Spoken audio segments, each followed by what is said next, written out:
Mali yung mapa, dami na siguro naligaw dito. Marami na, as in. Malayo pa po. Malayo pa po. 1 hour pa? Layo pa pala. Basta pag natanaw niyo po yung Ermita Hill. Dito pala, yan, yan. So may makikita kayong covered court. Ito yung covered court nila. So lalagpasan nyo lang yung covered court na yan. Diretso kayo dito sa maikling tulay. Mahanap din natin yan, Ermita. Ito na nga yun. Welcome Barangay Kulat. Dito pala ang daan sa Barangay Kulat. Ang ganda naman ng mga ano rito, ng kalsada rito. Ayan o. May mga kulay ito eh.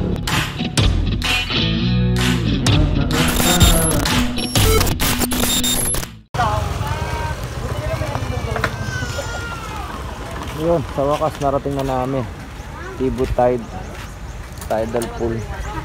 Ayan o. Grabe. Napakalayo. Grabe na.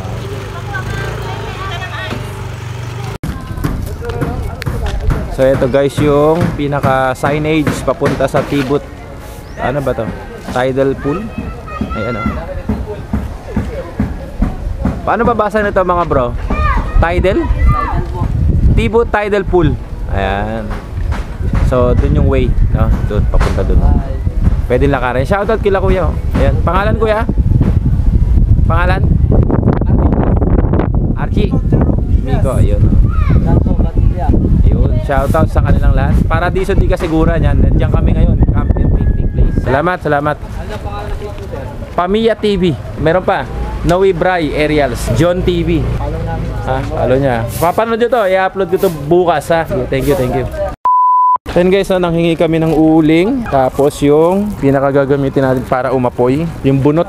Namili rin kami ng kamatis, sibuyas, kalamansi, toyo, yung mga recados na pwedeng gamitin mamayang sausawan para sa ensalada rin. Kasi mag-iihaw kami ng malaking isda. Yun ang hapunan namin mamaya. Sa mga nagtatanong guys, no, ano kami rito overnight. Siyempre, minsan lang to eh. Long weekend kasi, kaya ganun. Kaya medyo matagal-tagal kami rito. Abutin kami ng hanggang alas 4 bukas. Depende pag napasarap ng tulog. So depende pa 'yon, no. 'Yun ang pinaka-activity namin mamaya. Mag-iihaw kami.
Yan guys, so isa na namang makakabuluhang biyahe ang naganap ngayong araw na ito.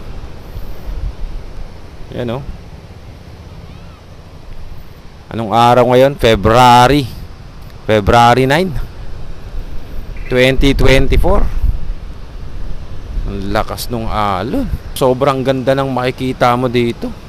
Andito kami sa resort na tinatawag na Paradiso de Casiguran. Ayan o. Yun. At eto na nga no. Ayan o. Alam nyo yung nakikita nyo sa video, sa Facebook page, sa YouTube. Ayan yun. Ayan o. Ang ganda. Panalong panalo. Ayun o. White sand o. Pinong-pino. Pinong-pino guys no. Yan. Nagliwaliw na naman tayo. Okay lang yan. Kahit malayo. Importante. Nangyari yung gusto mo. Diba? Yun naman ang importante sa buhay eh. Kung ano yung gusto mo, gawin mo. Oy. So, ang ganda ng horizon. Hindi nang Noco ha. Iba yun eh. Oh, ayan oh. Oh. Ayan oh. Ang ganda oh. Ayan guys, oh, ang dami nang naliligo oh. Ang sarap ng sabayan ng mga naliligo ngayon oh. Ang dami. Kanina wala yan kasi sobrang init eh. Pero ngayon, ang dami na oh. Ayan oh. Saka kanina kasi low tide. Yang bahagi na yan guys, yan. Yang ano ba tawag dyan? Taimtim na tubig. Taimtim ba? Malumanay na tubig na yan kanina. Mababaw pa lang yan eh. Ayan o, ngayon nag-high tide na eh. Kaya ang dami nang naliligo. Kanina kitang-kita pa yung mga batuhan dyan eh. Ngayon ang taas na ng tubig. Doon naman grabe ang lakas ng alon. Doon o, sa part na yun o. Grabe ang lakas o. Walang nagtatangkang maligo dun eh. Ang nakakatawa kasi dito guys, may part na sobrang lakas ng hangin, ay may part na sobrang lakas ng alon. May part naman na taimtim lang. Ayan oh, yan diyan oh. Yan sa may batuhan na yan oh, yan. Taimtim lang yung tubig kaya ang sarap maligo diyan. Ayan oh. So dalawa yung tubig na pwede mong pagliguan eh. Malakas na alon saka yung taimtim na tubig.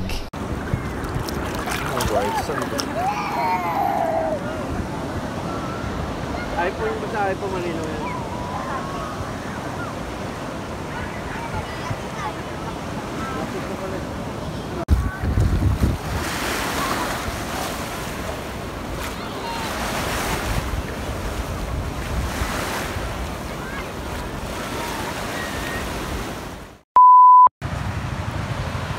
Yun guys, eto naman ang itsura ng Paradiso de Casiguran kapag alas 6 na ng gabi or hapon. Ayan oh.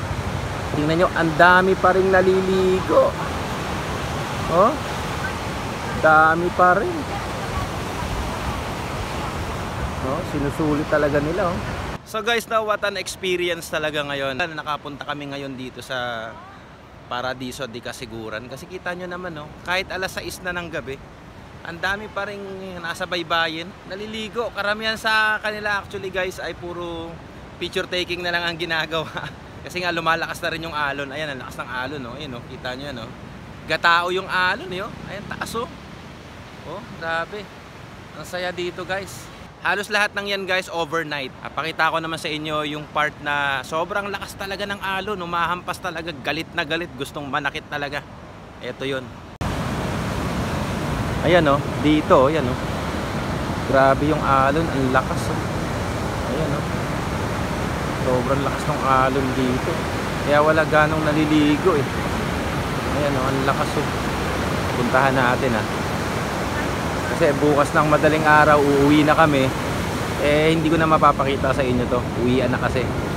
Ayan o. Oo, ayan. Oo. Ang lakas ng alon. Tignan nyo, ayan o. Oh. Saka ang layo ng gapang niya. Ang haba ng gapang. Ayan o. Grabe eh.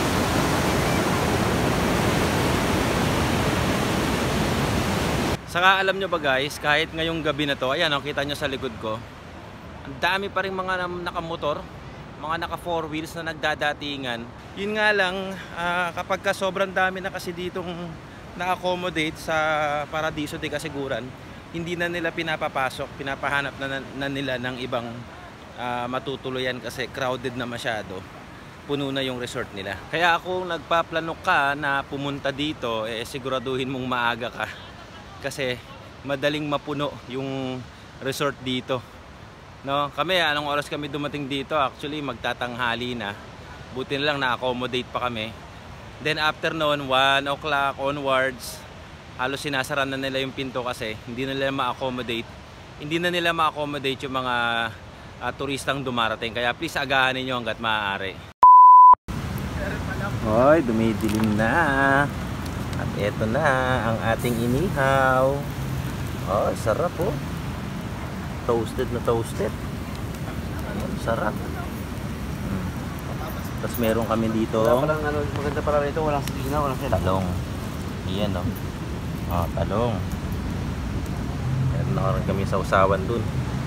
Dito naman kami kakain, guys, no. Ayan, no. Boodle fight. Ayan, no. Boodle fight, oh. Oh, sarap. Ayan, no. Haluin na lang. Meron pa kami dito ng tubig. Meron pang mga duyan. Hi. Ang dami, guys, ang daming bisita. Ang daming bisita. So yun, guys, na kakain na kami. Ayan. Alright, no. Boodle fight. Boodle fight is real. Alright, kain muna, guys. Ayan, no. Kami nag-ready niyan, guys. No? Kasi mahirap pala bumili dito. Mabubudol tayo. Gusto lang namin magpakatotoo, guys, no? Meron lang kami na experience na hindi maganda rito. Ano sabihin ko ba? Oo. Ayun, no? Ay, pasensya na kayo kung gano'n yung reaction namin kasi na medyo ano kami nadismaya.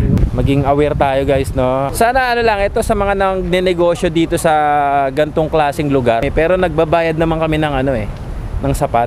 Hindi na nga kami tumawad In return naman, mabigyan kami ng good service. So kayo na, guys, ang bahalang kayo na, guys, ang bahalang humusga. Nagpapakatotoo lang tayo.